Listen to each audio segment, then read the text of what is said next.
پیارے بچوں، ایک دفعہ کا ذکر ہے کہ افریقہ کے ایک جنگل میں بہت سے جانور آپس میں مل جل کر رہتے تھے اور ایک دوسرے کا خیال بھی کرتے تھے۔ گویا جنگل میں منگل تھا۔ شیر بھی بلا وجہ کسی جانور کو نہ مارتا نہ تنگ کرتا۔ اگر بھوک لگتی تو گھاس کھا لیتا یا کسی کمزور جانور کو کھا لیتا۔ جنگل کے سب جانور ہنسی خوشی زندگی گزار رہے تھے کہ ایک دن نہ جانے کہاں سے ان کے جنگل میں ایک لومڑی آ گئی۔ بچوں، آپ تو جانتے ہی ہیں کہ لومڑی کتنی چالاک ہوتی ہے۔ جانوروں نے اس سے پوچھا کہ تم یہاں کیوں آئی ہو؟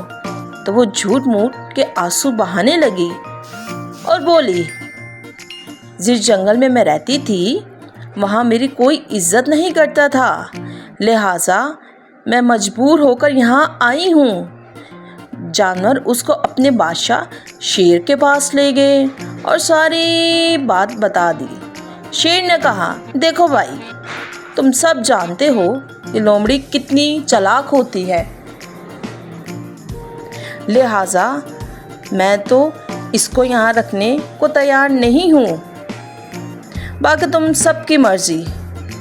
جانوروں کو لومڑی پر ترس آ گیا اور آخرکار جانوروں کے کہنے پر شیر نے لومڑی کو جنگل میں رکھنے کی اجازت دے دی۔ تو پیارے بچوں، ہمیں اس کہانی سے یہ سبق ملتا ہے کہ ہمیں مل جل کر رہنا چاہیے۔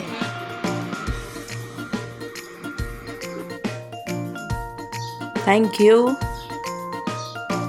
Please like my video and subscribe my YouTube channel.